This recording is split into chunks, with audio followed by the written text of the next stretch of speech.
الحمد لله رب العالمين والصلاة والسلام على سيد الأنبياء والمرسلين وعلى آله وأصحابه أجمعين. أما بعد فقد قال الله تعالى في القرآن المجيد والفرقان الحميد: فأعوذ بالله من الشيطان الرجيم. بسم الله الرحمن الرحيم. يا أيها الذين آمنوا كتب عليكم الصيام كما كتب على الذين من قبلكم لعلكم تتقون. وقال النبي صلى الله عليه وسلم: من صام رمضان إيمانا واحتسابا غفر له ما تقدم من ذنبه. صدق الله العظيم وصدق رسوله النبي الكريم، ونحن على ذلك لمن الشاهدين والشاكرين، والحمد لله رب العالمين. اللهم صل على سيدنا محمد وعلى آل سيدنا محمد وبارك وسلم. میرے محترم بزرگ اور دوستو، جیسا کہ ہمیں اور آپ کو اچھی طرح سے معلوم ہے کہ آج کا جو جمعہ ہے یہ رمضان المبارک کا پہلا جمعہ ہے. آج ہم رمضان المبارک کے اندر ہیں. پچھلے سال رمضان المبارک میں جو لوگ زندہ تھے ان میں سے ہزاروں لاکھوں لوگ آج قبر میں جا چکے ہیں. لیکن اللہ کا ہزاروں ہمارے اوپر انعام ہے، ان کا احسان ہے کہ اللہ نے ایک سال تک ہمیں زندہ رکھا اور رمضان المبارک کا مہینہ ہمیں نصیب کیا. اس پر اللہ کا جتنا ہم شکر ادا کریں یہ کم ہے، کیونکہ رمضان المبارک کا مہینہ ایک ایسا مہینہ ہے جس کا کوئی مقابلہ نہیں کر سکتا. جس طریقے سے اللہ رب العزت نے مخلوقات میں سب سے افضل مخلوق انسان کو بنایا، جس طریقے سے اللہ رب العزت نے ایک ہفتے کے جو 7 دن ہیں ان 7 دنوں میں جمعہ کے دن کو فضیلت عطا کی، اسی طریقے سے اللہ رب العزت نے رمضان المبارک کو باقی مہینوں پر فضیلت حاصل کی ہے. کیونکہ رمضان المبارک کا مہینہ سال میں ایک بار آتا ہے، لیکن رمضان جب آتا ہے تو انسان سے اس کی برائیوں کو صاف کرتے ہوئے جاتا ہے. جس طریقے سے سالوں سے کوئی ندی سکھا ہوا ہو، برسوں سے اس میں پانی نہ آیا ہو، تو ندی میں کیا ہوتا ہے؟ گندگی جم جاتا ہے، کوڑے بیٹھ جاتے ہیں. لیکن کچھ دن کے بعد جب پانی اس میں آتا ہے تو ندی کو بالکل صاف کرتے ہوئے جاتا ہے، اور پھر اسی پانی کو اللہ رب العزت انسان کے لیے حلال کر دیتا ہے، پاک کر دیتا ہے کہ آپ اس پانی میں نہا کر نماز پڑھ سکتے ہو، وضو کر کے نماز پڑھ سکتے ہو. تو اسی طریقے سے رمضان کا مہینہ ہے، اور رمضان کی اتنی فضیلت کیوں نہ ہو کہ جس مہینے میں اللہ رب العزت نے کلام شریف کا نزول فرمایا، جس مہینے کو اللہ رب العزت نے روزے کے لیے خاص کیا. جیسا کہ ہم آپ جانتے ہیں کہ اس رمضان المبارک کے مہینے میں پورے دنیا کا مسلمان روزہ رکھتے ہیں، اور روزہ یہ کوئی معمولی عبادت نہیں ہے کہ ہم چاہیں تو رکھیں اور چاہیں تو چھوڑ دیں. یہ کوئی اختیاری عمل نہیں ہے، کوئی اختیاری عبادات میں سے نہیں ہے کہ جس کا جی چاہے وہ رکھے اور جس کا جی چاہے وہ نہ رکھے. بلکہ روزہ رمضان کا ہر مسلمان بالغ مرد اور بالغ عورت پر روزہ فرض ہے۔ ہر وہ مسلمان جو بالغ ہے، چاہے وہ عورت ہو یا مرد ہو، اگر وہ مسلمان ہے اور اس کے پاس صحت ہے، طاقت ہے، عقل اللہ نے دی ہے، تو اس پر روزہ رکھنا فرض ہے۔ اگر وہ روزہ نہیں رکھے گا تو گنہگار ہوگا، اور صرف گنہگار ہی نہیں ہوگا بلکہ روزے کو بعد میں قضا بھی کرنا پڑے گا، اور اگر بلا عذر کے روزہ رکھے تو ایک ہی روزے کے بدلے میں اسے کفارہ بھی دینا پڑے گا۔ روزہ اتنی اہم عبادات میں سے اہم ہے۔ یہ روزہ آج ہم سوچتے ہیں کہ بھوکا رہنا، پیاس رہنے کا نام روزہ ہے۔ یہ تو ایک روزے کی ظاہری شکل ہے کہ روزہ جب انسان کرتا ہے تو بھوکا رہتا ہے، صبح سے لے کے شام تک کھانے سے، پینے سے، مباشرت سے اپنے آپ کو بچائے رکھتا ہے۔ لیکن روزے کا جو اصل مقصد ہے وہ بھوکا رہنا اور پیاسا رہنا نہیں۔ اصل مقصد روزے کا کیا ہے؟ اللہ نے قرآن کے اندر بیان فرمایا، جس آیت کو میں نے خطبے میں آپ کے سامنے پڑھا، یا ایھا الذین آمنوا کتب علیکم الصیام کما کتب علی الذین من قبلکم لعلکم تتقون۔ اللہ قرآن کے اندر فرماتے ہیں، اے ایمان والو، تم پر روزہ فرض کیا گیا ہے، تم پر روزے کو فرض کیا گیا ہے جیسا کہ تم سے پہلی امتوں پر روزہ فرض کیا گیا تھا۔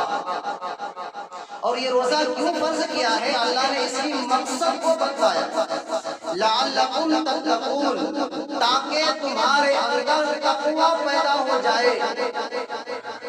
تو روزے کا اصل مقصد جو ہے وہ ہے انسان کے اندر تقوی کا آنا۔ اس آیت کے اندر اللہ رب العزت نے دو چیزوں کو بیان کیا ہے۔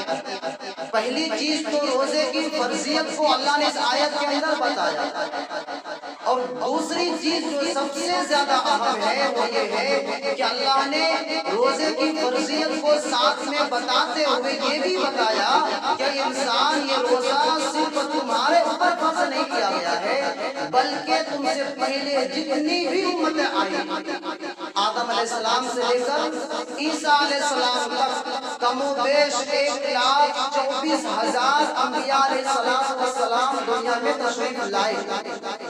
ایک ایک نبی کی امتیں وجود میں آئی، ہر ایک امت پر اللہ نے روزہ کو فرض کیا۔ روزہ کتنا فرض تھا اس کا ذکر اللہ نے قرآن کی اس آیت میں نہیں بتایا، لیکن روزہ سب امت پر فرض تھا۔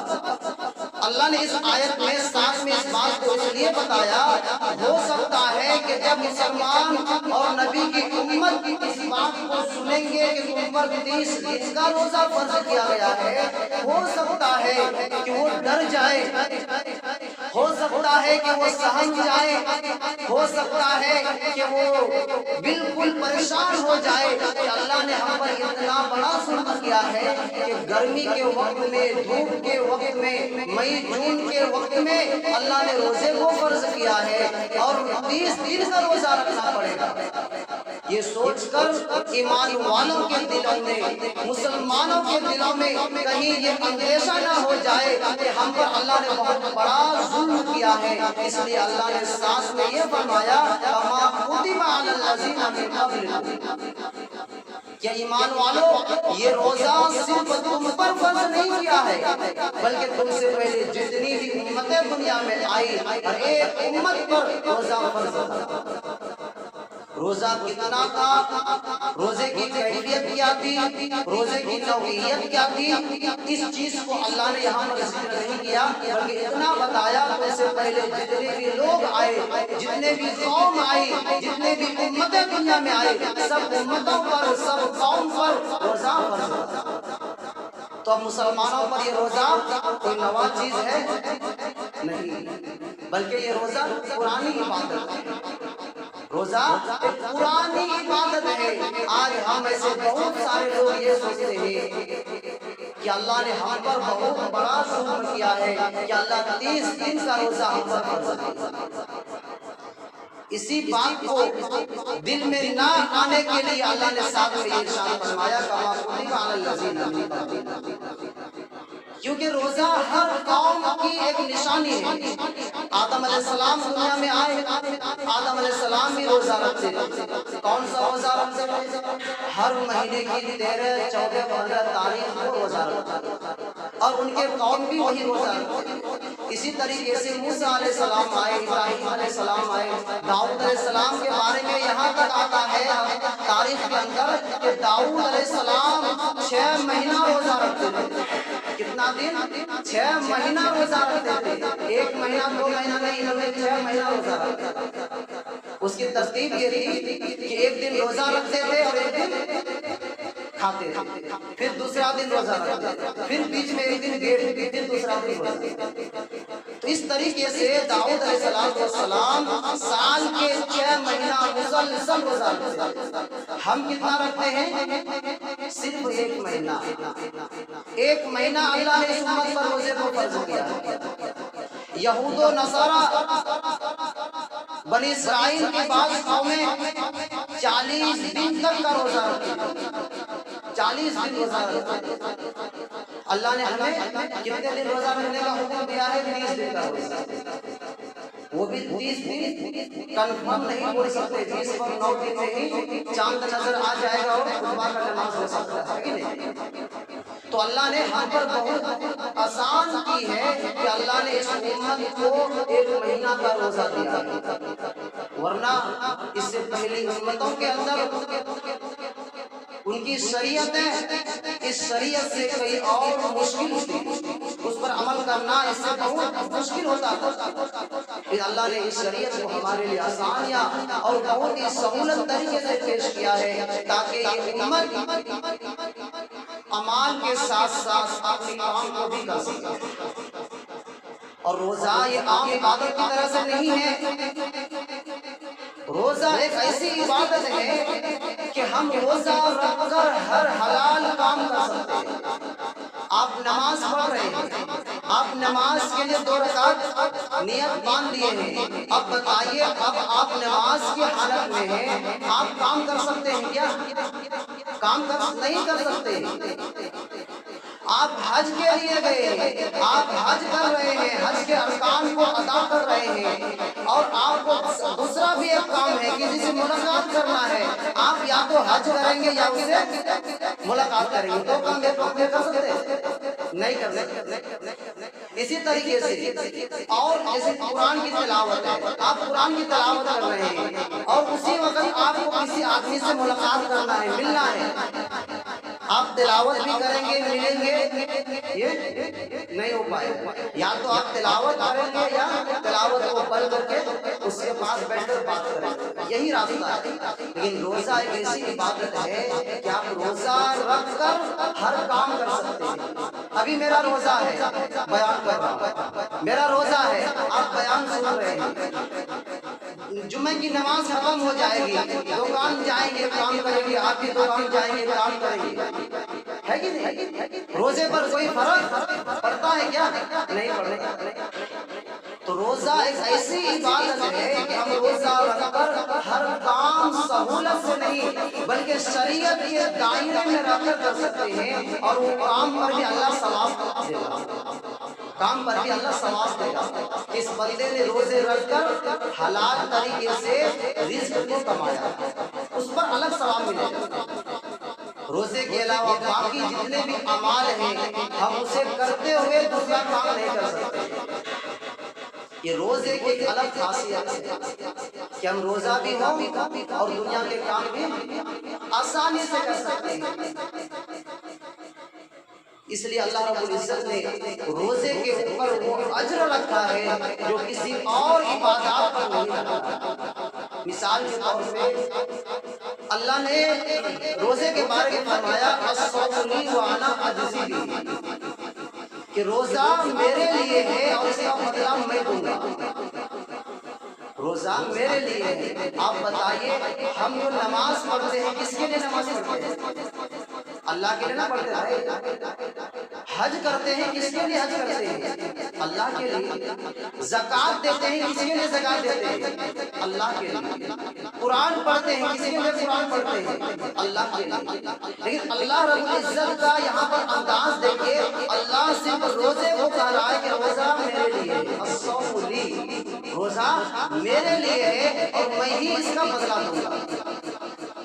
اس کا مطلب کیا ہے؟ اس کا مطلب یہ ہے کہ انسان جب دوسرے اعمال میں جڑتے ہیں، دوسرے اعمال کرتے ہیں، اس اعمال کی ظاہری کچھ نہ کچھ صورت ہوتی ہے۔ جیسے ہم نماز پڑھ رہے ہوتے ہیں، کوئی بغل میں بیٹھا ہو وہ ہمیں دیکھے گا، ہمارا ہاتھ باندھا ہوا ہوگا، ہم رکوع میں ہوں گے، وہ کیا سوچے گا؟ نماز پڑھ رہا ہے، یہ سوچے گا۔ ایک انسان بیت اللہ شریف کے اندر ہے، طواف کر رہا ہے، کوئی دیکھنے والا دیکھے گا، کیا کہے گا؟ عمرہ کر رہا ہے یا حج کر رہا ہے، سوچے گا، کیونکہ ظاہری صورت ہے۔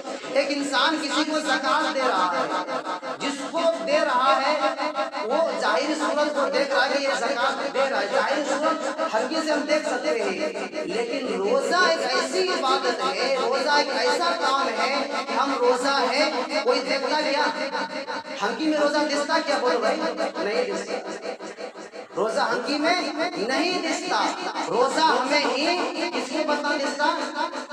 بولو، اللہ کو پتہ دستا ہے۔ اس لیے اللہ نے کہا الصوم لی وانا اجزی بہ، روزہ میرے لیے ہے اور اس کا بدلہ میں خود دوں گا۔ ایک حدیث میں یہ فرمایا کہ اس کا بدلہ میں خود دوں گا، اور ایک حدیث میں اس کا الٹا ہے کہ اس کا بدلہ میں دوں۔ اللہ بولا روزہ میرے لیے، اس کا بدلہ میں دوں۔ روزہ اللہ کے لیے رکھتے ہیں اور اس کا بدلہ اللہ بولتا اللہ سے نہ مل جائے گا۔ آپ بتاؤ کیا چاہیے؟ اگر ایک انسان کو اللہ مل جائے اس کے بعد کسی چیز کی ضرورت ہے نہیں، کسی چیز کی ضرورت نہیں ہے۔ پھر وہ جنت، وہ حوض کوثر کا پانی، وہ جنت کے اندر کھانے کی چیزیں، اس میں وہ مزہ نہیں ہے جتنا مزہ اللہ کی دیدار میں، اللہ کی دیدار میں جتنا مزہ ملے گا وہ مزہ اللہ نے کسی چیز میں نہیں رکھا۔ اس لیے اللہ تعالیٰ کے رسول نے فرمایا کہ جب انسان روزہ رکھے گا اور وہ 30 دن روزہ پابندی کے ساتھ رکھے گا تو اللہ رب العزت جب وہ بندہ مرے گا اور مرنے کے بعد جب اس کا حساب کتاب ہو جائے گا تو اللہ اسے عام جنت میں داخل نہیں کرے گا بلکہ اسپیشل ایک جنت کے 8 دروازے ہیں، ان دروازوں میں سے ایک دروازہ ریان کا دروازہ ہے، ایسا چاہتا ہے ریان ایک دروازہ ہے، وہ دروازے میں سے کون داخل ہو رہا ہے؟ اس سے انٹری کس کا ہوگا؟ نماز پڑھنے والے کا نہیں، حج کرنے والے کا نہیں، قرآن پڑھنے والے کا نہیں، کس کا انٹری ہوگا؟ روزہ رکھنے والے۔ یہ دروازہ صرف روزہ رکھنے والوں کے لیے ہے اور اس دروازے سے صرف انٹری روزہ رکھنے والے ہی کر پائیں گے، دوسرا کوئی نہیں کر پائے گا، دوسرا کوئی نہیں کر پائے گا۔ تو اگر آج ہم روزہ رکھتے ہیں تو اپنے آپ کو خوش نصیب سمجھیے، اپنے آپ کو خوش نصیب سمجھیے کہ اللہ نے ان ساری نعمتوں کا مستحق ہمیں بنایا ہے، دنیا میں بھی اور آخرت میں بھی۔ اگر ہم روزہ نہیں رکھتے ہیں تو اپنے آپ کو بد نصیب سمجھیے، اللہ سے رو رو کر دعا کیجیے، معافی مانگیے، توبہ کیجیے کہ اللہ آپ اپنے رمضان کا مہینہ ہمیں دیا اور رمضان کے مہینے میں روزہ رکھنے کے بجائے ہم 4 ٹائم کھاتے ہیں۔ اللہ سے معافی مانگیے، اللہ سے توبہ کیجیے۔ یہ رمضان کا روزہ کوئی معمولی عبادت نہیں ہے۔ ایک حدیث میں ہے کہ ایک مرتبہ حضرت جبرائیل علیہ السلام مسجد نبوی میں تشریف لائے اور ممبر پر اس وقت نبی صلی اللہ علیہ وسلم چڑھ رہے تھے۔ جب پہلا قدم رکھا فرمایا آمین، دوسرا قدم رکھا فرمایا آمین، تیسرا قدم رکھا فرمایا آمین۔ 3 بڑی ہے، 3 سیڑھی ہے، 3 سیڑھی پر جب نبی نے پاؤں رکھا تو 3 بار آمین بولا۔ کون؟ نبی صلی اللہ علیہ وسلم۔ صحابہ پریشان ہو گئے، آج کیا نوا نبی صلی اللہ علیہ وسلم آمین بولتے ہیں۔ نماز کے بعد صحابہ نے پوچھا اے نبی صلی اللہ علیہ وسلم، اس سے پہلے آپ تو آمین کبھی نہیں کہتے تھے، آج میں نے آپ کے منہ سے ایک نیا آمین سنا ہے، وہ بھی 3 مرتبہ، اس کے پیچھے کیا مصلحت ہے؟ نبی صلی اللہ علیہ وسلم نے جواب دیا، اے میرے صحابہ، ابھی کچھ دیر پہلے حضرت جبرائیل علیہ السلام آئے تھے، انہوں نے بد دعا کی ہے اس امت کے لیے۔ کیا کہا؟ بد دعا کی ہے، 3 لوگوں کے لیے بد دعا کیا، ان 3 لوگوں میں سے ایک لوگ وہ بھی ہے کہ جو رمضان کا مہینہ پائے اور اللہ سے معافی نہ کرا پائے۔ جبرائیل نے کہا وہ ہلاک ہو جائے، تو نبی نے کہا، میں نے کہا آمین۔ اب بتائیے دعا کرنے والا کون ہے؟ جبرائیل علیہ السلام، سارے ملک کے سردار، اور آمین کہنے والا کون ہے؟ سارے نبی کا سردار۔ بتاؤ یہ دعا، آپ کا دل کہتا کہ اللہ دعا قبول نہیں کریں گے؟ بولو دعا قبول ہوگی، کیونکہ دعا کرنے والا جبرائیل ہے اور آمین کہنے والا محمد رسول اللہ، اور وہ بھی اس جگہ پر جو ممبر ہے وہاں پر اللہ کے رسول نے آمین کہی ہے۔ کس کے لیے آمین کہی ہے؟ کس کے لیے بد دعا کی گئی ہے؟ مسلمانوں کے لیے، ان مسلمانوں کے لیے جو رمضان میں روزہ نہیں رکھتے ہیں، ان مسلمانوں کے لیے جو رمضان میں مسجد نہیں آتے ہیں، ان مسلمانوں کے لیے جو رمضان میں بھی 5 وقت 4 وقت کھا کر پیٹ بھرا کرتے ہیں، ان مسلمانوں کے لیے جبرائیل علیہ السلام نے بد دعا کی ہے کہ وہ شخص ہلاک ہو جائے۔ بتاؤ ہمیں ہلاکی سے کوئی روک سکتا ہے؟ جب دعا قبول ہوتی ہے پھر ہمارا مقدر خراب ہوتا ہے، پھر ہم پورا دنیا گھومتے ہیں، حضرت کوئی بڑا تعویذ بنا کے دے دو، کیا کرے؟ جو کام کرتے ہیں الٹا ہوتا ہے، برکت نہیں ہوتی ہے، بیماری ہے، پریشانی ہے۔ ارے بھائی، اللہ نے پریشانی دور کرنے کے لیے رمضان کا مہینہ دیا ہے، اللہ کو خوش کرنے کے لیے رمضان کا مہینہ دیا ہے، جنت کو خریدنے کے لیے رمضان کا مہینہ دیا ہے، ایمان کو بنانے کے لیے رمضان کا مہینہ دیا ہے، اللہ کو راضی کرنے کے لیے رمضان کا مہینہ آیا ہے۔ رمضان کے مہینے کی قدر کر لو، رمضان کی اکرام کر لو۔ اگر آج رمضان کی قدر نہیں کرو گے، آنے والا رمضان آئے گا، ہم رہیں گے یا قبر میں جائیں گے، نہیں کنفرم نہیں بتا سکتا۔ بتا سکتے ہو کوئی ہاتھ اٹھا کر کہ آنے والا رمضان ہمیں ملے گا؟ ابھی میرا 20 سال ہے، ابھی 80 سال ہے، تو بول سکتے کیا بھائی؟ نہیں بول سکتے۔ اس لیے جو رمضان ملا ہے، اس رمضان کی اللہ کے لیے قدر کر لو، اس رمضان میں ایسے ایسے عبادات کر لو جس سے اللہ خوش ہو جائے اور ہمیں اللہ جنت دے۔ انشاءاللہ سب نیت کرتے ہیں، انشاءاللہ نیت کریے، کیونکہ رمضان سال میں ایک بار آتا ہے، اور اگر ہم نے رمضان کو مس کر دیا تو ہمارا لائف مس ہو جائے گا، پھر ہمارا لائف کا کوئی مقصد نہیں ہوگا، کوئی فائدہ نہیں ہوگا، سب جہاں ہم جائیں گے ہمارا نام خراب ہو جائے گا، کہیں سے ہمیں عزت نہیں ملے اگر ہم نے رمضان کو عزت نہیں دی۔ اس لیے سب نیت کریں، جو روزہ رکھے ہیں 30 دن روزہ رکھنے کی نیت کریں، جو روزہ نہیں رکھے ہیں وہ آج سے نیت کریں کہ انشاءاللہ جو دن بچے ہیں اس دن کا ہم روزہ رکھیں گے، اور جو دن چھوٹا ہے اس کا بعد میں قضا کریں گے۔ اللہ عمل کی توفیق عطا فرمائے۔